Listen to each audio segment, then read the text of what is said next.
significado muito grande na minha vida também, que eu precisava comunicar aos irmãos isso. Foi justamente num estudo bíblico como esse que eu me converti. Eu tinha em torno de uns 11 anos de idade. Então, pode ser que hoje também tenha alguém aqui que ainda, talvez ainda não tenha compreendido na totalidade, da palavra de Deus, as verdades que nós vamos estudar. E eu me recordo muito bem do irmão, se eu não me engano foi o Silvio Chimenez, nessa época, trazendo um estudo como esse, e ele chamando a atenção dos filhos de crentes, dizendo que no arrebatamento nós ficaríamos, caso não tivéssemos tomado uma posição diante de Deus. E aquilo me incomodou profundamente. Eu já tinha capacidade de entender que meus pais iriam e eu ficaria. Então isso me incomodou muito. Eu cheguei em casa, conversei com os pais que eu precisava tomar uma decisão naquele dia. Não poderia passar um dia sequer, porque Cristo estava para voltar. E Deus é maravilhoso, né?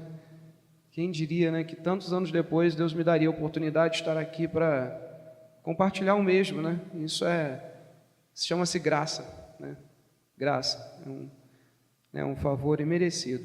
Mas vamos iniciar nessa noite o nosso estudo em Efésios. Vamos abrir nossas Bíblias em Efésios, capítulo 1, versículo 7. Efésios capítulo 1, a partir do versículo 7. Eu vou ler aqui do versículo 7 até o versículo 12, e depois eu vou, na minha leitura, seguir para o capítulo 2, versículo 5 até o 7. Então vamos iniciar agora Efésios 1, 7 ao 12, eu vou ler aqui. Diz assim: no qual temos a redenção pelo seu sangue, a remissão dos pecados segundo a riqueza da sua graça, que Deus derramou abundantemente sobre nós em toda a sabedoria e prudência, desvendando-nos o mistério da sua vontade, segundo o seu beneplácito que propusera em Cristo, de fazer convergir nele, na dispensação da plenitude dos tempos, todas as coisas, tanto as do céu como as da terra. Nele, digo, no qual fomos também feitos herança, predestinados segundo o propósito daquele que fez todas as coisas conforme o conselho da sua vontade, a fim de sermos para louvor da sua glória, nós, os que de antemão esperamos em Cristo. Efésios capítulo 2, versículo 5 até o versículo 7, diz assim: estando nós mortos em nossos delitos, nos deu vida, juntamente com Cristo, e pela graça sois salvos. E juntamente com Ele, nos ressuscitou e nos fez assentar nos lugares celestiais em Cristo Jesus, para mostrar nos séculos vindouros a suprema riqueza da sua graça, em bondade para conosco em Cristo Jesus. E o último versículo que nós iremos ler, 2 Timóteo, capítulo 2, e o versículo 15, que é o lema da União de Treinamento, 2 Timóteo 2, verso 15.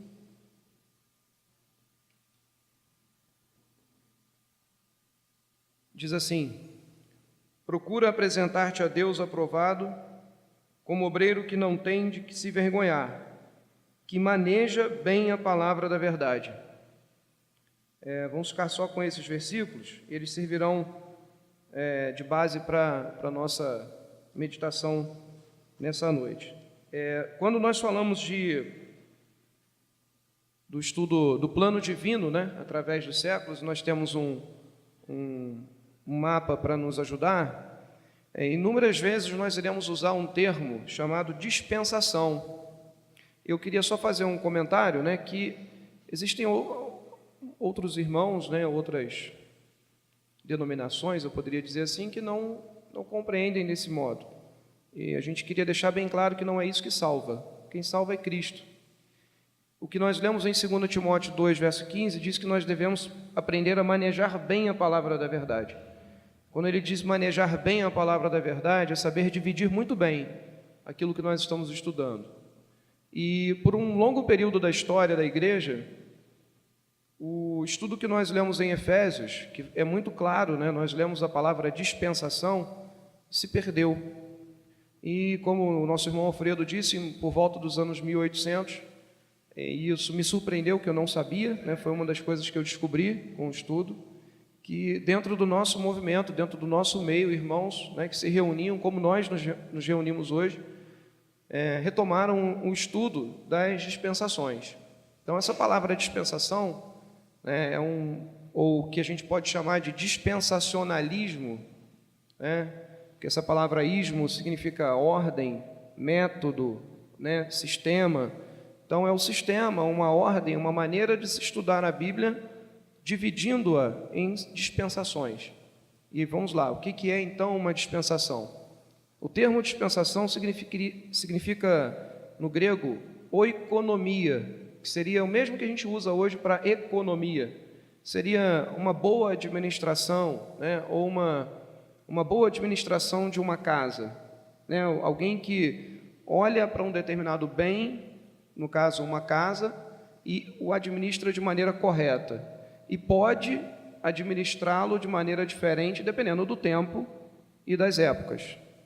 Portanto, quando nós olhamos para a palavra de Deus, e a gente vai olhar para o mapa já, para entender isso, a palavra de Deus nos dá bastante comprovações, substâncias de que é possível você olhar a palavra de Deus do Gênesis ao Apocalipse e compreender a existência de 7 dispensações, de 7 períodos, né, em que Deus administrou, por isso a palavra dispensa, né, ou dispensação, administrou como Ele bem quis aquele período, como se fosse aquela casa. E nós vemos isso claramente nas Escrituras, né, que existem 7 períodos distintos. E é importante dizer, não são períodos com igual duração, né, como às vezes ali sugere que como foi feito em círculos, né, parece que cada um daqueles círculos tem o mesmo período de anos. Não. Alguns duraram um tempo, outros duraram um tempo maior. E aí a gente vai perceber isso ao longo dos estudos, o tempo aproximado de duração de cada uma dessas dispensações. E a gente pode se perguntar, então por que Deus faria isso? Ou por que Deus age dessa maneira? Bom, a cada dispensação que nós iremos estudar, nós vamos perceber uma revelação de Deus ao homem, ou seja, uma maneira de Deus se revelar, até mesmo o próprio caráter de Deus ao homem, naquele período, e a cada revelação que Deus tinha, ou Deus fez ao homem, exigia do homem uma certa responsabilidade diante dessa revelação. E isso é muito importante. Vamos dar um exemplo, para todos conhecem, né? A dispensação conhecida como dispensação da inocência. Deus havia criado o homem, colocado o homem no jardim, o homem só conhecia o bem, que era Deus, não conhecia o mal, e Deus deu a ele uma ordem, que não deveria comer, né, da árvore do conhecimento do bem e do mal. Ali havia uma revelação e ali havia uma responsabilidade, além de outras responsabilidades, de vigiar, de cuidar, de zelar por aquele jardim, né, de crescer e multiplicar. Havia uma revelação clara de Deus para o homem e havia uma responsabilidade de Deus, do homem diante daquela revelação. O homem, nós conhecemos o que ele faz, ele falha. A cada revelação de Deus para o homem, a cada responsabilidade que o homem tem, o homem mostra que ele não é capaz, ele falha. E a cada falha ou cada queda do homem requer um juízo de Deus. Nós conhecemos isso, né? Acho que todos aqui conhecem isso. O juízo de Deus naquele momento foi expulsar o homem, né, do jardim do Éden, e aí nós conhecemos todo o restante da história humana. Aquilo já foi uma dispensação, já foi um período de tempo, que nós iremos estudar melhor mais à frente. Só foi apenas uma demonstração daquilo que iremos estudar. Um outro exemplo, nós conhecemos muito bem, o período que nós vivemos agora, a graça de Deus. Nós temos uma revelação de Deus muito clara, que Cristo morreu naquela cruz para nos salvar, né? O mundo tem ouvido isso há mais de 2000 anos. Deus tem se revelado ao homem dessa forma, e ele requer do homem uma responsabilidade: crer nele e serás salvo. E quantas pessoas nós vemos que não creem? Portanto, haverá um juízo de Deus sobre esse mundo, que fechará essa dispensação. No caso, nós estamos falando da graça, é a 6ª dispensação, que iremos depois para a 7ª, são 7 dispensações. Isso apenas para a gente ter uma ideia do que nós iremos estudar ao longo do não sei quantas segundas-feiras serão, porque é um estudo bem amplo. Portanto, é importante, porque é importante termos, irmãos, agora, nesse ano, termos tempo para nos dedicar a esse estudo. Nos auxilia verdadeiramente na compreensão das Escrituras, da Palavra de Deus. Isso nos ajuda. Um método, como eu disse, é o dispensacionalismo, um método, uma ordem, uma maneira, um sistema de se olhar para a Bíblia e percebê-la em fases, em períodos definidos. Isso nos ajuda a entender e compreender uma série de coisas na Bíblia. Anotei aqui que se nós não compreendermos com clareza a cada período dessas dispensações, isso pode nos gerar uma série de confusões, que por vezes nós vemos no nosso mundo hoje. As pessoas olham para as Escrituras, infelizmente sem esse conhecimento, e por vezes pode fazer algumas leituras equivocadas ali do que as Escrituras estão ensinando. Nós não estamos aqui para dizer que ou A ou B está certo ou errado, não é isso. Eu frisei bem no início que salva é Cristo, é ter crido em Cristo como seu Salvador. Isso nos ajuda, irmãos, a termos um conhecimento mais amplo das Escrituras, e ter assim, como a Palavra de Deus diz, manejar bem a Palavra da verdade, como a próprio Deus, com uma certa dispensa, com um certo cuidado, com uma certa administração, para que nós não venhamos a cair num erro, de lermos algo na Bíblia e fazermos uma interpretação equivocada daquilo que está para um determinado tempo, que é uma revelação de Deus para aquele período, e nós queremos trazer aquilo para nós hoje, e não se adequa a esse momento que nós estamos vivendo. Eu vou citar alguns exemplos aqui de possíveis equívocos, talvez, ou até contradições que nós, se lermos a Bíblia superficialmente, nós poderíamos cair em contradições. Vamos, por exemplo, a questão dos sacrifícios. Se nós abrirmos a nossa Bíblia em Levítico capítulo 4, nós não iremos ler todo o texto, mas ao abrirmos a nossa Bíblia em Levítico capítulo 4, isso não vai nos mostrar uma série de sacrifícios que eram postos ali, eram colocados como ordenança de Deus para o homem.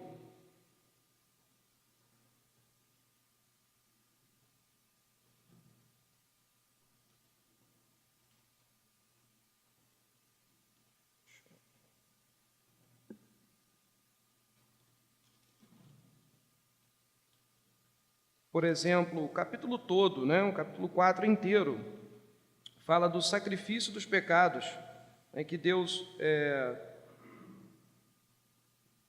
por exemplo, o versículo 1 diz assim: Disse mais o Senhor a Moisés: Fala aos filhos de Israel, dizendo: Quando alguém pecar por ignorância contra qualquer dos mandamentos do Senhor, ou fazer contra algum deles, e que não se deve fazer, aí ele fala, se o sacerdote ungido pecar, para escândalo do povo, oferecem pelo seu pecado um novilho sem defeito ao Senhor como oferta pelo pecado. Aí nós não vamos ler todo o capítulo, mas nós não teremos tempo.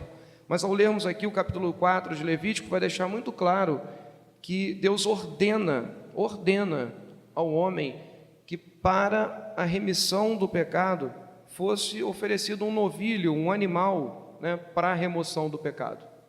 Nós acabamos de ler isso, está bem claro que a palavra de Deus ensina isso nesse momento. Se formos para Hebreus capítulo 10, versículo 4, quem encontrar primeiro pode ler, facilita, né? Para a gente ganhar tempo. Hebreus capítulo 10, versículo 4. Porque é impossível que os sangue de todos e de morte remova o pecado. Veja, fica um pouco difícil conciliar as duas coisas, né? Como pode Levítico, a mesma palavra de Deus em Levítico 4, dar uma ordem ao homem de que ele deveria, né, sacrificar um animal e isso seria o suficiente para a remissão do pecado? E em Hebreus capítulo 10, e uma carta escrita ao povo judeu, ensinando que nesse momento, como pode o sacrifício de um animal? Não pode. E não é isso que vai redimir o pecado do homem. Se nós não tivermos, como eu falei no capítulo 2, né, de Timóteo, se nós não olharmos para a palavra de Deus e manejarmos a palavra de Deus com cuidado e com o zelo necessário, é possível, irmãos, que alguém que leia isso aqui ache, não confia até mesmo nas Escrituras, né? Pode ser que a pessoa ache até mesmo que a palavra de Deus ela seja capaz de se contradizer, e não é. Talvez você possa dizer assim, mas isso é claro que é diferente. Você está lendo o Velho Testamento e comparando com o Novo Testamento. É evidente que vai ser diferente, por isso que é chamado de velho, por isso que é chamado de novo. Então veremos a seguinte situação. O que a palavra de Deus fala, por exemplo, sobre a questão do assassinato. E nós vamos usar dois textos do Velho Testamento. Vamos a Gênesis capítulo 4, versículo 15. Quem achar, por favor, pode ler. Gênesis 4, versículo 15. Então, porém, ele disse, assim, qualquer que matar a Caim, será vingado 7 vezes, e pôs o Senhor no final de Caim, para que o não ferisse de morte. Quem quer que ele. Veja que a palavra de Deus é muito clara aqui, que o primeiro assassinato que aconteceu na história humana, Deus marca Caim com uma marca e dá uma ordem para que ninguém mate, ninguém venha a cometer um novo assassinato, né? Que era pegar Caim e condená-lo, por exemplo, à morte. Seria uma situação como essa. Já que você matou um homem, então nós teríamos direito de matá-lo. E a palavra de Deus deixa bem claro que Deus está dando uma ordem que não seja feita isso. E virando sua Bíblia algumas páginas à frente, fomos a Gênesis capítulo 9, Gênesis capítulo 9, versículo 8.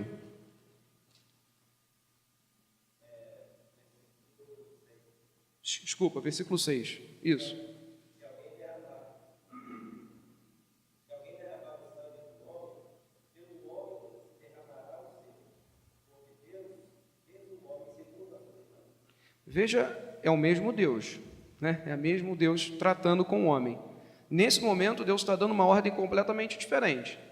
Se um homem vir a vitimar alguém, né, matar um homem que é a imagem, né, da glória de Deus, Deus ordena que o sangue dele também seja derramado.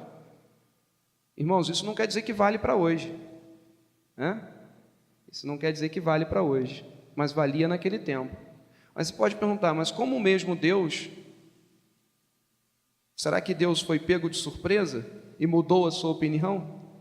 Né? Será que Deus, ele de uma hora para outra muda? Ele muda com o seu humor e muda a forma de tratar o homem? Não. Assim, isso, nós sabemos, claro que não é isso, né? Deus vem mudando a revelação dele para o homem. Deus se revela ao homem em tempos distintos ao longo da história. E lembrando, a cada revelação de Deus para o homem, ele exige uma responsabilidade do homem. E nós já sabemos que o homem sempre falha. E isso recairá o juízo sobre o homem.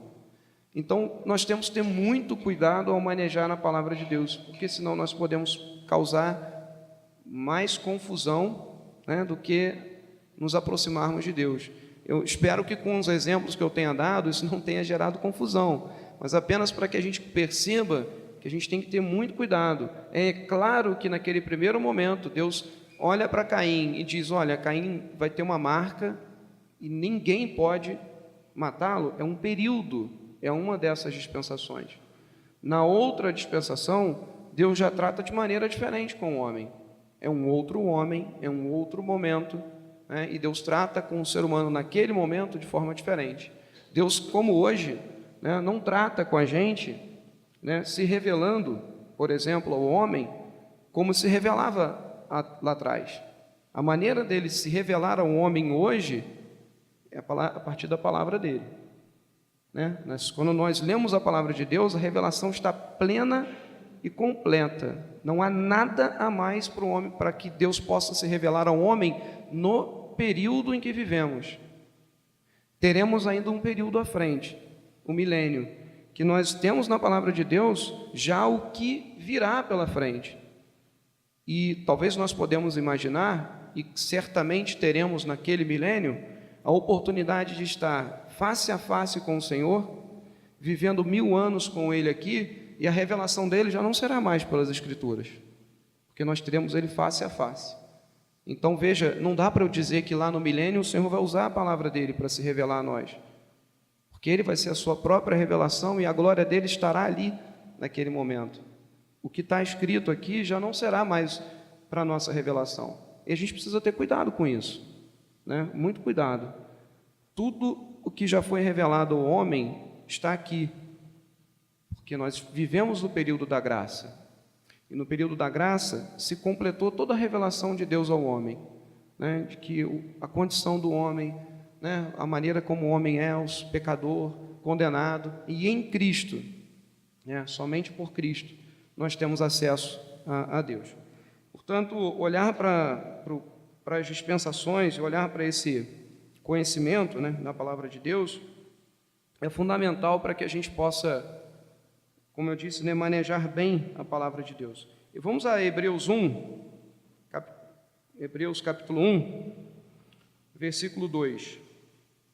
Eu pretendo ainda retomar o texto de Efésios que nós lemos no início. Se não houver tempo, a gente retoma ele semana que vem. Hebreus capítulo 1, verso 2. Quem achou pode ler. 1 e o 2.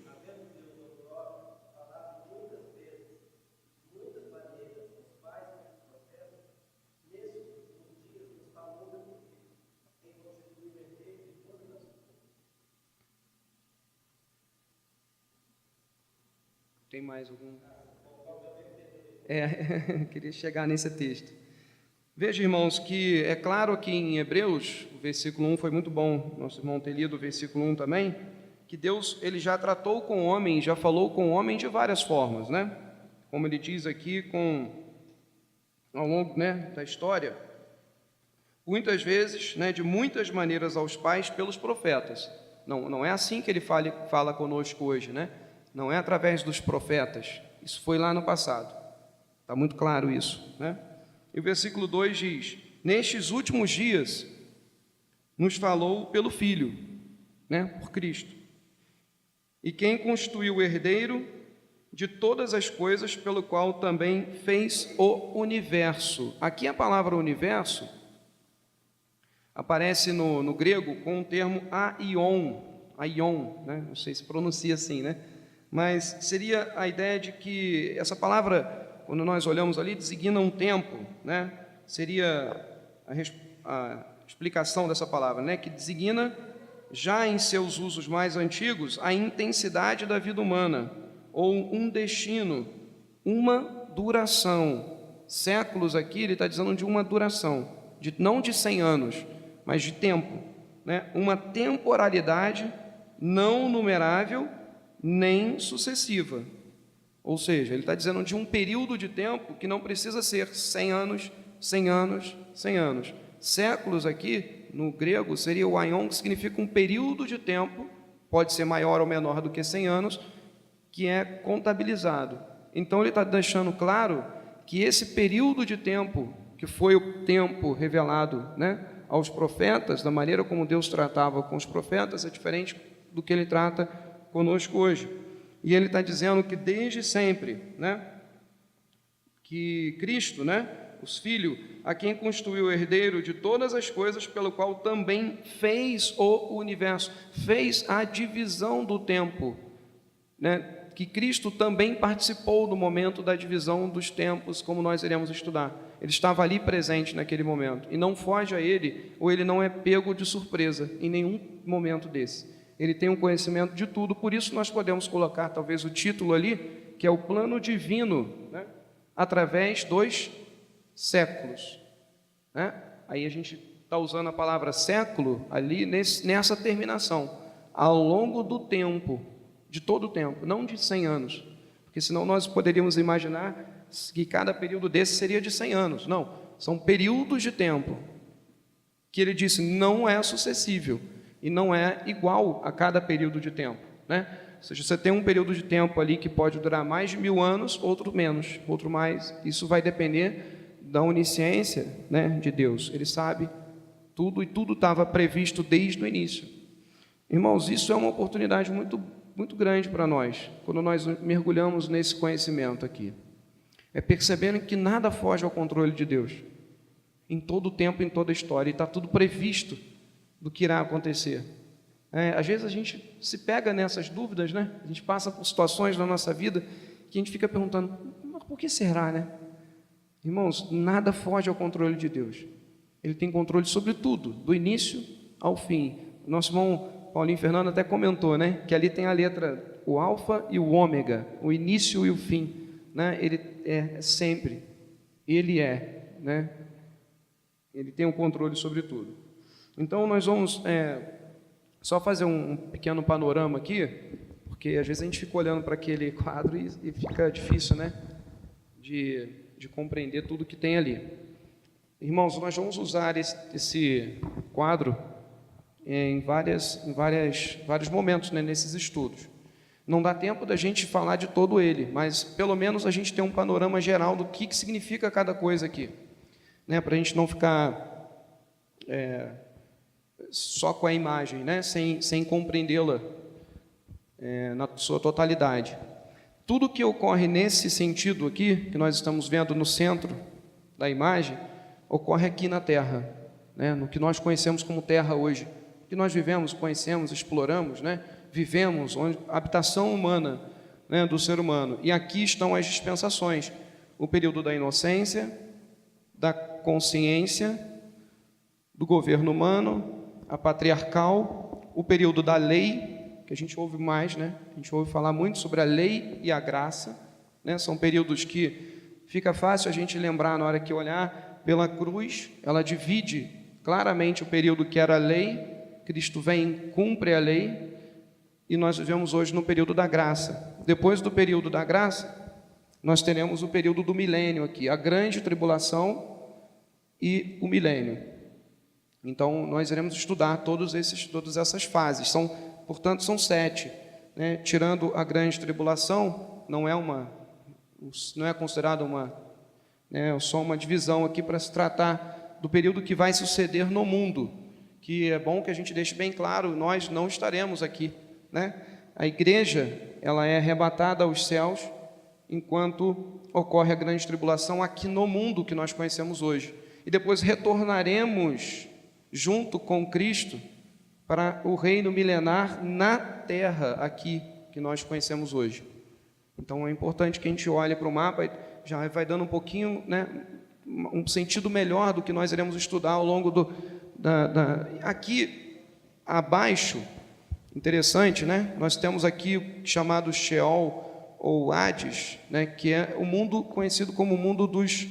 ele coloca aqui o mundo invisível ou a região dos mortos.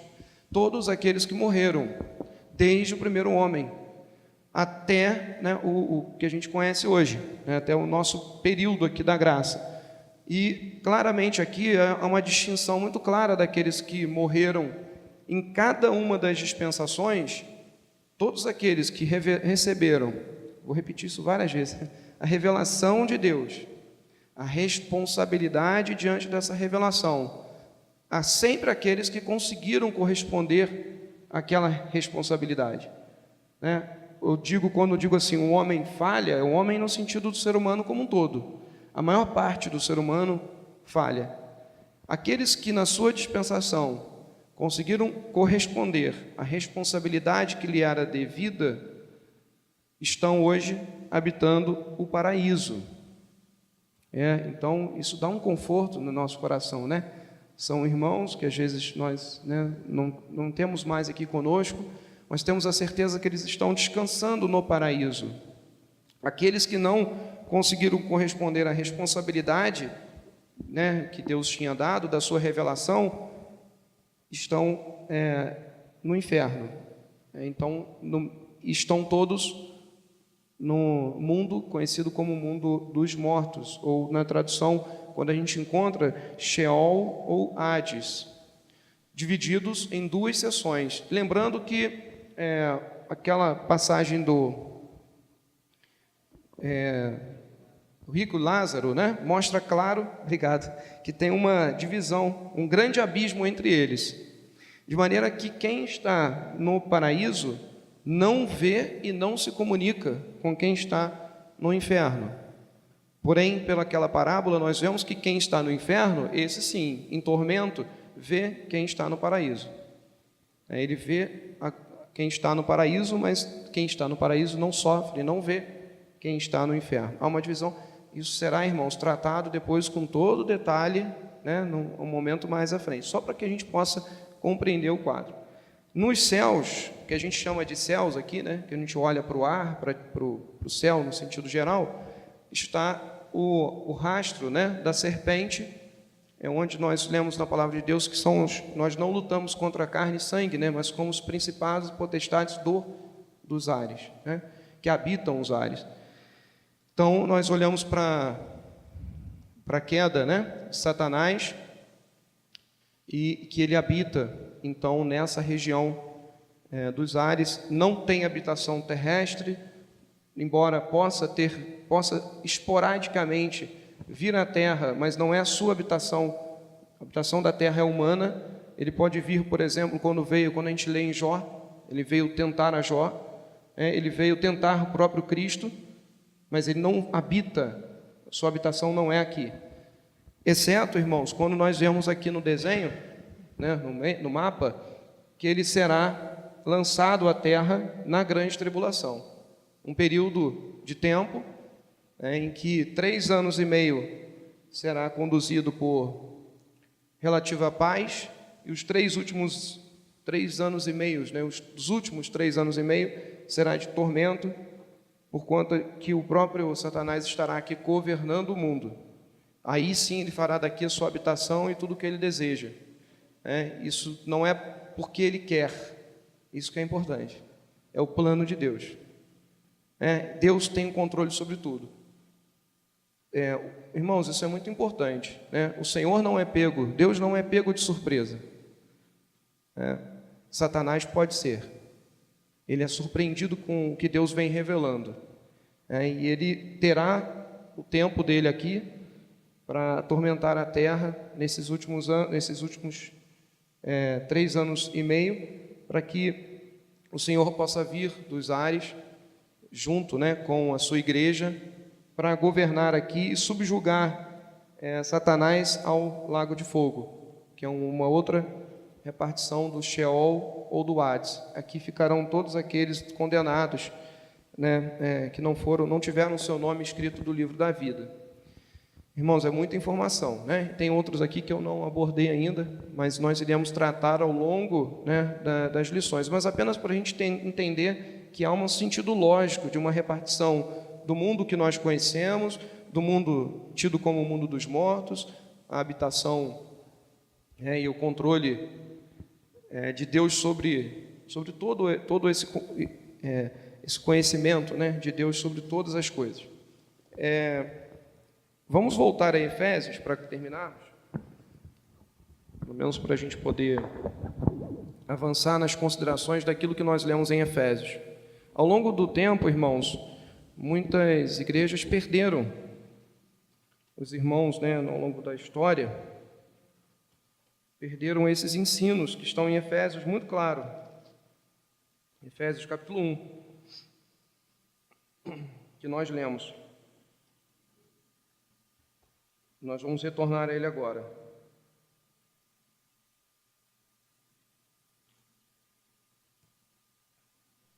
Veja que Efésios capítulo 1, nós lemos a partir do versículo 7, e vamos ler com um pouquinho de mais atenção, um pouco mais de cuidado agora. Como eu disse, se não houver tempo de a gente terminar, nós retornaremos, né, na semana que vem a partir desse ponto.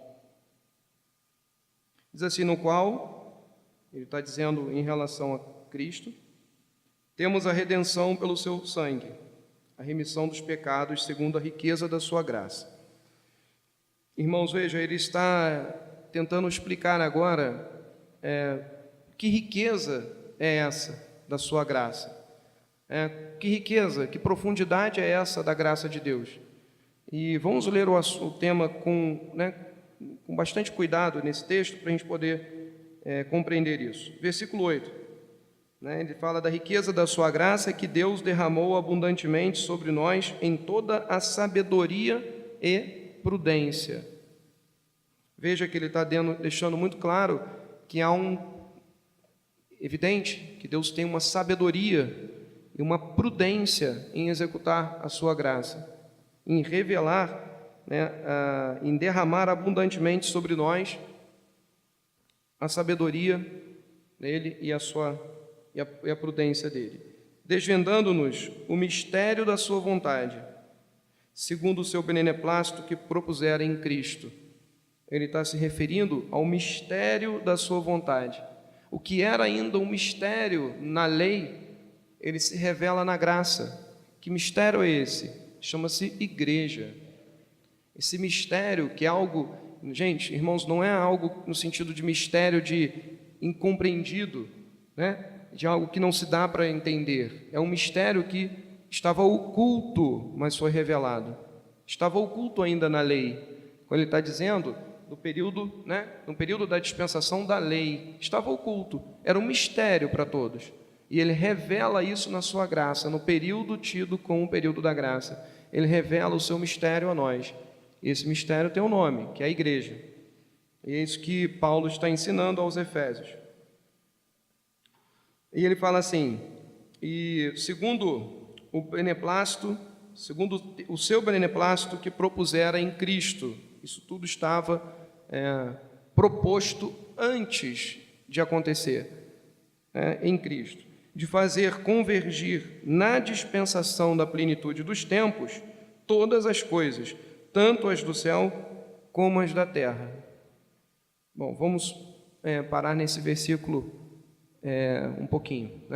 Quando ele está se referindo que a intenção do Senhor é revelar o mistério da sua igreja, e ele diz que há um período que se sucede, que virá com a plenitude dos tempos. Ele está dizendo aqui de fazer convergir nele em Cristo, na dispensação da plenitude dos tempos. Então ele está dizendo, num período específico chamado plenitude dos tempos. Todas as coisas irão convergir nele. Esse período é o milênio. Será revelado tudo, e tudo irá convergir em Cristo. Todas as coisas irão convergir a Cristo. Porque ele estará, como nós vimos ali naquele final, no período do milênio, reinando aqui. E aí tudo irá convergir para ele. Todas as, no que ele chama de dispensação da plenitude, dos tempos. Portanto, onde tudo será pleno e tudo irá se realizar em Cristo, tanto as do céu como as da terra. Nele, no qual fomos também feitos herança, predestinados segundo o propósito daquele que faz todas as coisas conforme o conselho da sua vontade. Ele fez todas as coisas, ele planejou tudo para que tudo terminasse assim.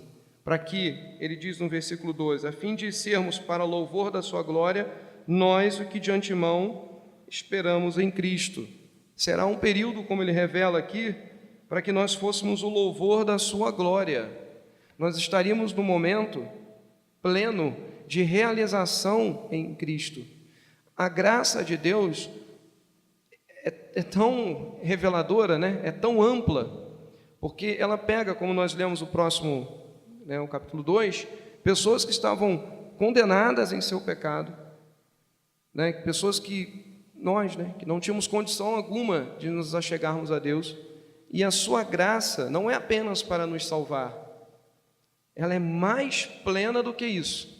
A sua graça, o favor imerecido de Deus, transborda a graça que nós vivemos nesse período que nós vivemos, de alguém condenado no nosso pecado, de sermos salvos, o que já seria extraordinário. Mas para que isso? Qual é a intenção de Deus em nos salvar? Em pegar criaturas como nós, longe deles, distante dele, entregar o seu único filho naquela cruz por nós. Qual a intenção de Deus nisso? Quando nós olhamos para as Escrituras, fica muito claro.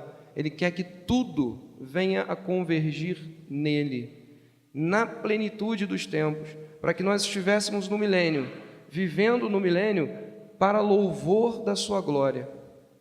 Irmãos, nós não temos a condição de hoje, na sua totalidade, de sermos o louvor da sua glória. Nós ainda somos e conhecemos as nossas fraquezas. Isso não se completa na graça, no período chamado graça. Isso se completa no milênio. Estaremos com Cristo naquele momento, e Ele diz que nós seremos para o louvor da sua glória. É assim, é uma revelação. Como pode, né, a gente pensar, como pode nós, na nossa condição, chegarmos a isso, né? Não é por nós, é pela graça de Deus. A graça de Deus, ela é muito maior do que talvez o que a gente tenha até agora compreendido, né? De que nós fomos salvos por Cristo, pela sua graça, pelo seu grande amor, nos transformou, mas Ele também nos dará um lugar lá no milênio para reinar junto com Cristo, para estarmos ali, e tudo irá convergir, tanto as coisas do céu quanto as coisas da terra, convergir diretamente nele, todas as coisas. E isso é extraordinário, né? Nós lemos aqui no versículo 12, a fim de sermos para louvor da sua glória. E aí nós olhamos lá para, nosso irmão Zé Luiz vai falar sobre isso no período da inocência. Quando Deus criou o homem, criou para o louvor da sua glória, para que fôssemos o reflexo, a imagem, né, da glória de Deus sendo refletida pelo mundo. Mas nós falhamos, né, na revelação de Deus para nós. Nós não conseguimos cumprir aquilo que era a revelação de Deus para o homem. Mas com grande amor de Deus, Ele nos restaura da nossa condição caídos, para plenamente no milênio sermos para o louvor da sua glória. Isso é extraordinário, irmãos. Isso é algo que tem que encher o nosso coração de alegria ao Senhor, de dizer, olha, o Senhor transformou a nossa vida de maneira plena. E talvez nós conseguimos entender porque muitos irmãos aqui, hoje, doam sua vida ao Senhor, o tempo todo, servem ao Senhor com empenho, porque eles sabem que o dia que eles estiverem no milênio, eles poderão plenamente realizar tudo aquilo que não conseguiram, para o louvor da glória de Deus. É isso que tem que nos motivar. Enquanto talvez nós entramos, irmãos, em situações, às vezes nós perdemos tempo. Talvez nós tenhamos perdido tempo, né? Talvez pontuando coisas, ou perdendo tempo nos desgastando em coisas que não vão nos levar a nada.